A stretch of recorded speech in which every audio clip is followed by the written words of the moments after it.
So on my first talk, you met Debbie and her freehand system in her hand. On the second one, you met Ian, who doesn't know where he is in space and has no idea where he is at all. For this one, I want to talk to you about your own hands, that you can meet the story of yourself. You know that phrase, I know this town like the back of my hand? Well, do you? If I photographed all your hands and we put them up there, would you actually recognize your own hand if it didn't have a scar or a ring on it? Maybe you would, maybe you wouldn't. It's an interesting idea. So apart from being a theatre practitioner and performer, I'm also a Feldenkrais practitioner. You heard a little bit about Feldenkrais yesterday. Feldenkrais essentially is about awareness through movement. You move all the time. We are moving all the time, breathing, doing our thing. But are we aware of what we're doing? Probably not. So this afternoon, I want to indulge me. I want you to help me by participating in a very, very easy way, very non-threatening, very simple, a little something to do with your own hand. Okay, so the first thing you need to do is have your hands free, which means you need to put down all the little devices that you're holding. That may take some time. Very good. And then I want you to sit a little bit forward on your chair, so your feet are flat on the floor, so you're not slouching back like that. That's very good. That's good.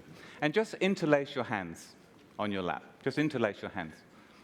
It's interesting that Ian, without proprioception, he'd interlace his hands like this. And the reason he interlaces his hands is because if he doesn't, they tend to just drift off and he doesn't know where they've gone. So he actually hangs on to them.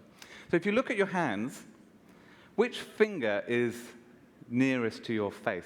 In other words, which finger's on top? Is it your right or your left index finger? So how many people have got their right? Put your hand up. You've got right? A lot of righties. How about lefties?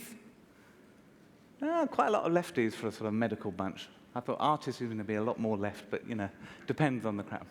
So now, if you've got your right on top, I want you to change that so that the left is on top. And if your left was on top, change it so your right is on top. Okay? So you'll interlace your hands in the non-habitual pattern. You always interlace your hands in one particular way, and then you want to swap it so it's the other way. What does that feel like? Wrong. That's a very good answer. It's wrong for you, but right for the other people. It depends, doesn't it, which way you went in the first place. But interesting, because it feels like you're interlacing your hands with somebody else. So it's how familiar we are with our own systems. So put your hands on your lap. So you've got one hand on each lap. If you can cope with this, close your eyes. Maybe. If you're happy to close your eyes, and just think about your left and your right hand. What information do you get? Does one feel more present than the other? Does one feel warmer than the other? What kind of simple feedback do you get from your hands? You've got to remember that Ian wouldn't get any if he closed his eyes. He wouldn't have a body at all. So we're very lucky to have it. Okay, if you're able to keep your eyes closed, then do. If you need to open them, that's fine. And just take your right hand, or let your arms hang down by your side. If you've got enough room to let your hands hang down by your side. And take your right hand. You can have your hand in the air a bit if it's touching a chair. It's always a bit tricky with all the chairs and the furniture.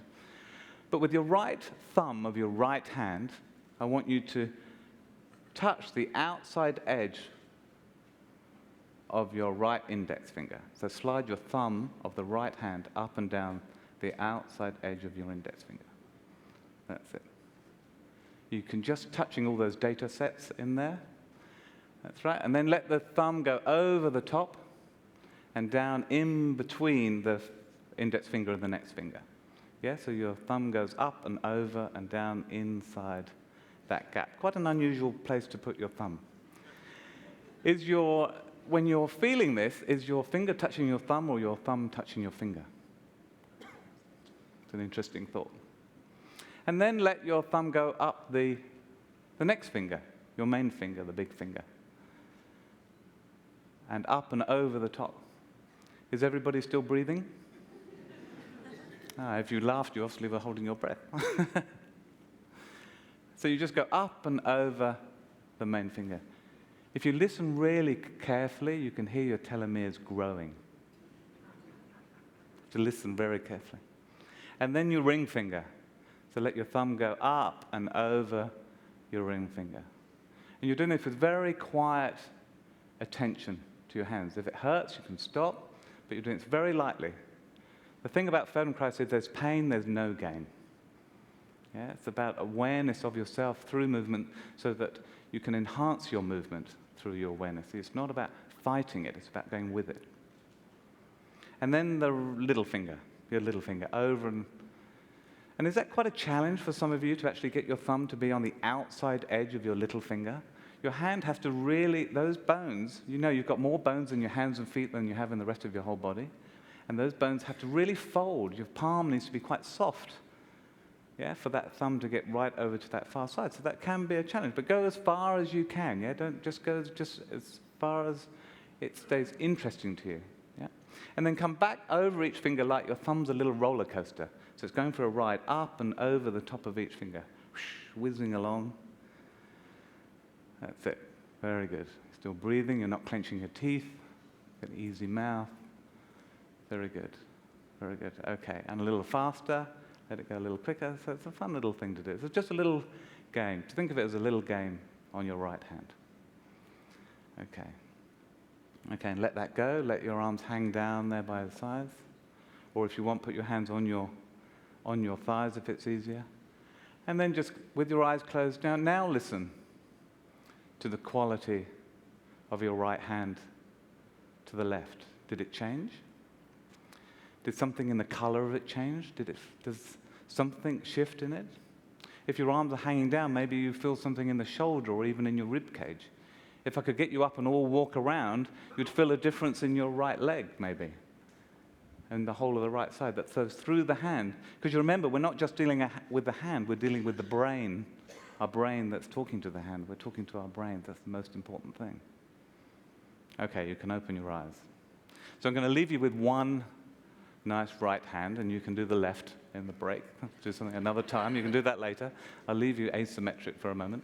But the wonderful thing about Feldenkrais is that it's very gentle work. So it's not something that you need to do a lot of exercise. That I can run a marathon. You can do all these things, but actually through very gentle work, and through this work, it's meant that I've stayed as supple and as mobile as I am. I put it down to Feldenkrais that I actually stay this very light and gentle. And I really like that quality in my life. And I think that most of us live life we actually kind of blind to ourselves as we literally move through space. We're not aware of ourselves, of what we're doing at any one time until we get to the end, maybe. And wouldn't it be great to have that kind of clarity of awareness through your life all the time? Could you bring that into your life?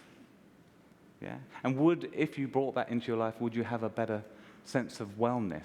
Very subtle sense of wellness. A little sense of being really present. Particularly why I like the work is because as a performer, you really need to be present. I really need my feet to arrive on the space. I need my back to be here. I need to be here completely with you. And I find this work really helps make me present. And I think that's useful to anybody in any walk of life. So I just leave you with one thought from Samuel Beckett. He said, "You are what you are. You are a fraction of what you are. Yet you suffer a dreary ooze of your being into doing." Thank you very much.